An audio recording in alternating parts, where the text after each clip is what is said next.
long before India became one of the world's largest coffee producers.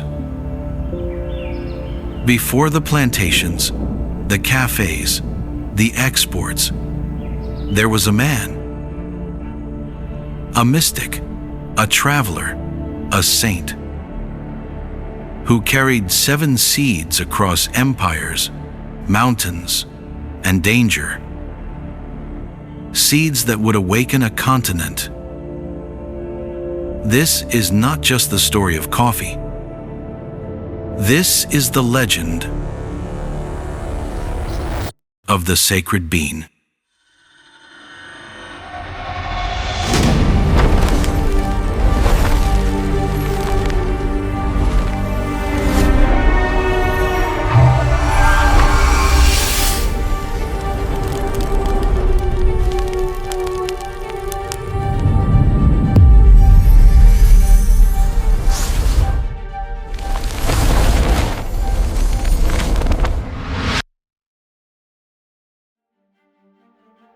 Chikmagaluru, a name that today echoes through India's coffee legacy. But centuries ago, it was simply a quiet region of dense forests and misty hills, home to small communities living in rhythm with the land. There were no plantations, no trade routes, no aroma of roasted beans in the air. Just untouched hills and silence. But far away, across the Arabian Sea, a revolution was brewing. One that would travel in silence, carried not by merchants, but by a mystic. Not just Chikmagaluru, but also Coorg, the mist-covered jewel of Karnataka, would later become sacred ground for coffee's rise in India.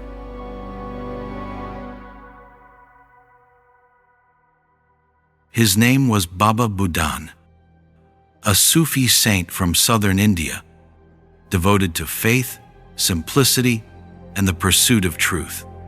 He lived in the hills, meditated in caves, guided the lost.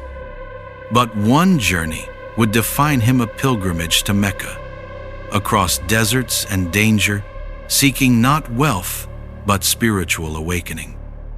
And there, in the sacred city, he discovered something else. A bitter, dark elixir. A drink that was awakening minds in the early hours of prayer. Coffee.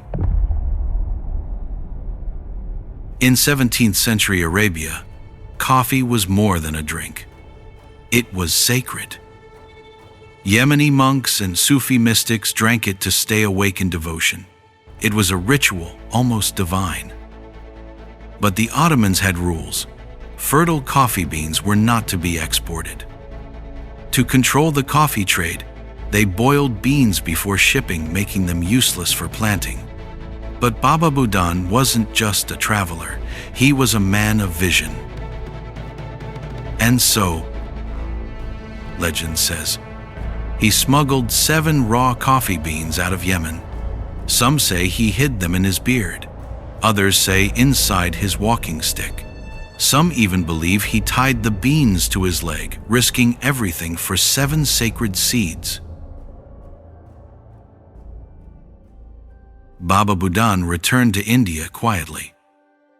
No fanfare, no wealth, just a satchel and 7 seeds.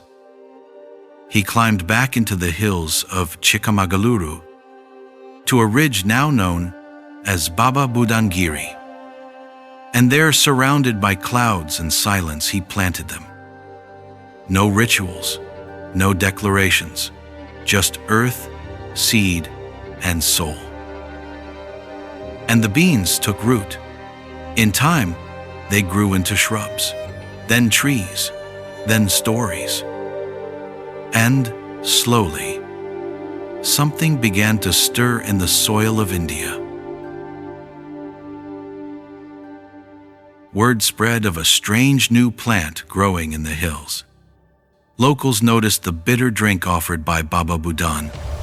It kept minds alert, conversations alive, and prayers deeper. Farmers began growing it. Hillsides were cleared. Seeds were shared. By the 18th century, coffee plantations had begun to dot the region. Baba Budan's sacred act had become a movement, and without fanfare, India had entered the global coffee map. But few knew where it all began, or who to thank. The hills of Coorg, too, embraced the crop. Coffee plantations soon painted the region's slopes, joining Chikmagaluru in carrying forward the legacy. Over the decades, the legend of Baba Budan only grew. A shrine was built in his name in the hills of Baba Budangiri. To this day, both Hindus and Muslims visit it lighting lamps, offering prayers, and paying respect to the saint who crossed deserts to plant a miracle. The place where he sowed the seeds became sacred ground, not just for faith, but for the roots of Indian coffee. Today, India is one of the world's top coffee producers, thanks to the sacred soil of Chikmagaluru and Coorg. But deep within every bean lies a story of faith, of rebellion, of quiet revolution, of one man and 7 seeds. A legacy carried by farmers, remembered by monks, and brewed in homes across the nation.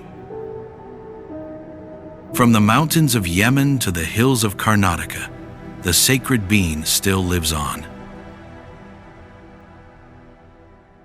Not all revolutions begin with war. Some begin in silence, with one man's hands in the soil and a seed in his palm. Baba Budan didn't just bring coffee. He brought a story. One we still taste, still share, still live. And though time may bury facts, legends grow like roots.